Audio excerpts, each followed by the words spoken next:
Roti V. Pedro. Former punong barangay ang kagawad o barangay Aningalan, San Remigio, Antique. Whereas, all of us will sail to the land of Father, our God, from whom we have all sprung, and whom we shall all return.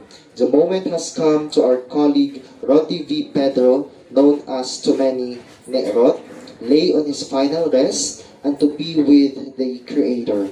Whereas, Barangay Kagawad Roti V. Pedro, or Nerot, was born on June 18, 1960 at Sitio Tigiro, Sibalong, Antique. A good father of his two daughters, namely Tata and Bibe Asmore.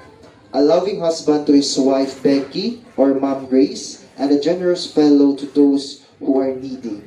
Whereas, Barangay Kagawad Roti V. Pedro was one among our distinguished kabarangay that in his days of service, both in private and public life, he had served Barangay Aningalan from 1998 to 2002 as Punong Barangay, and 2007 to 2010, and 2018 to 2023 as Barangay Kagawad.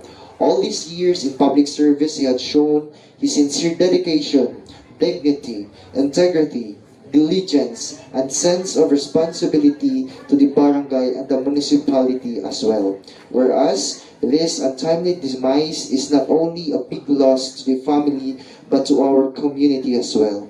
Whereas, these words pay tribute to him as a public servant, a worthy and loving husband, a father beloved by his family, and loved and appreciated for all real worth, warm sympathy for the entire people in Barangay Aningalan, San Remigio, Antique.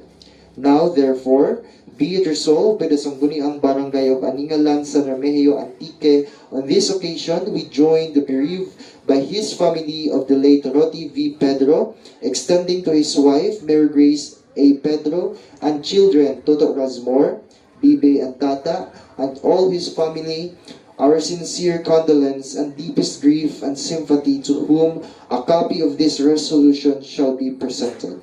Adopted this 21st day, December 2024, on motion of Honorable Wilson A. Antonio Sr., duly seconded by Mass. Approved.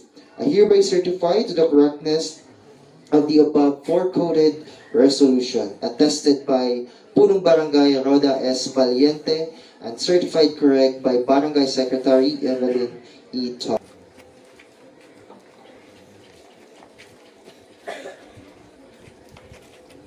I also would like to request the family members of Roti V. Pedro to join